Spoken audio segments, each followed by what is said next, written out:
Pat, that's been a question as to whether that's just a perimeter problem or something that's kind of pervasive throughout the site. And I think that this report confirmed that the whole site could benefit from a cleanup. So just wanted to have that confirmed. Darryl? I'd like to go back and ask about the Andover Street component of this design. We were provided with a preliminary design, and I think everyone's had a good chance to see it.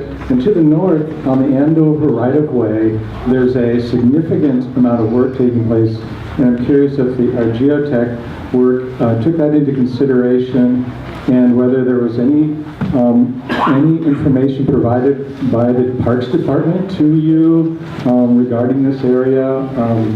It's an easy stroll out there, and you'll see significant amount of damage. There's a home that's currently condemned. There's active earth movement, and it's currently in litigation. And I'm just curious why you left that part of this design out of the mix.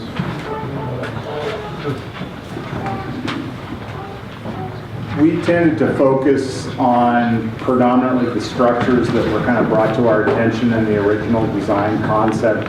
When we originally talked about scoping of our efforts, it was to kind of do a general walk and then see, focus in on the boardwalk issues. That was a big, making sure we observe these wetlands, and then some of the other stair features. There's definitely areas that will require additional study as part of as the design progresses. In a lot of these kind of projects, you do your preliminary screening, you identify areas, and then that can be an area that we will need to address as we go on.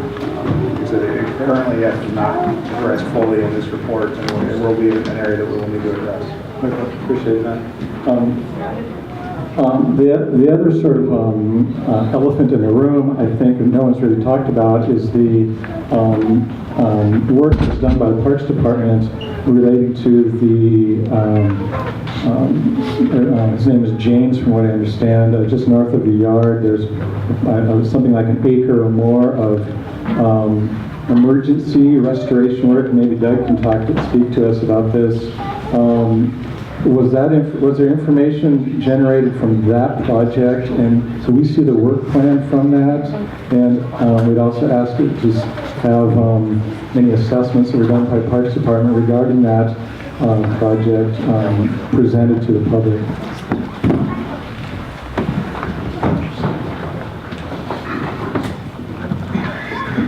Yeah, we can provide that work was done through the Green Seattle Partnership Program, and we can provide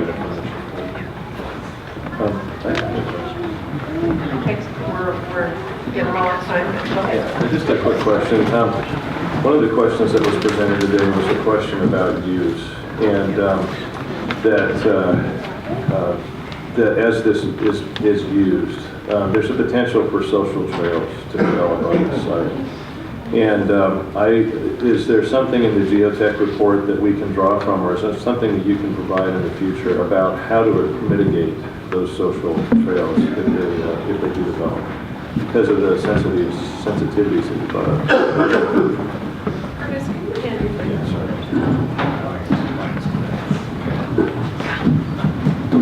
I mean, really, that's going to come into. We can definitely identify areas in which we would not want social trails to develop from a geotechnical standpoint. From that point on, avoiding those from developing is really making it unfavorable for the people using the trail to develop them. So, designing maybe deterrence of some sort. Whether that just be a wooden barrier that you have to go over to do it. I mean, in my experience on trails, whether it be hiking trails in the mountains or anything like that, is people are going to go where they don't want to cut corners and cut off switchbacks, and they're going to want to do a lot of things. And identifying those early on, and identify areas where there's geotechnical. I mean, the whole site has potential for that near surface instability, but there's obviously areas that have a larger potential. Again, any of those areas that are highlighted in yellow in that figure are going to be areas that you really don't want people going off the trail that you spent time to make sure that that was okay.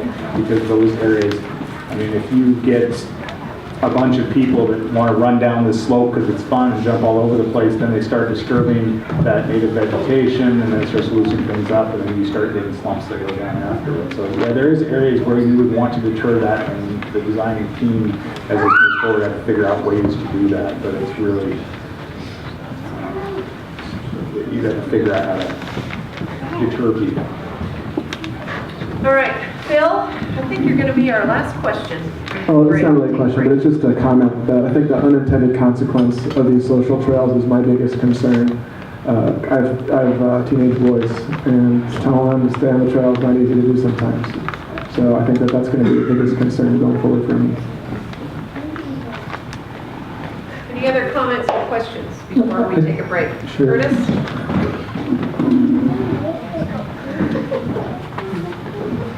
I think one of the biggest concerns from the neighbors has been the presence of human impact on wildlife, especially birds.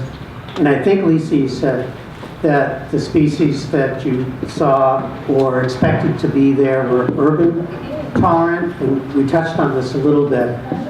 With relation to this perimeter trail, you're leaving, in theory, unfragmented, this whole center piece. I think you can almost assume it's a foregone conclusion that at some point people will cut through this center part. Given what you know about the wildlife species that would be there, what's the real impact of that sort of increased presence? I think that's been a real concern on the part of the neighbors and especially on birds. Well, the species that aren't as tolerant to noise move away. So they would go to an area that doesn't have as much activity, and a lot of them don't really care. So it kind of depends on what the species is and what the level of noise and activity is. So, if there are a lot of dogs or cats, in one area versus another, they would kind of move around. It does provide a habitat where you don't have a lot of, in the city there aren't very many areas like this green space. You do have the golf course next door, which also provides some additional habitat. So in most cases, they kind of move around. I wouldn't see, complete removal or anything like that as a result.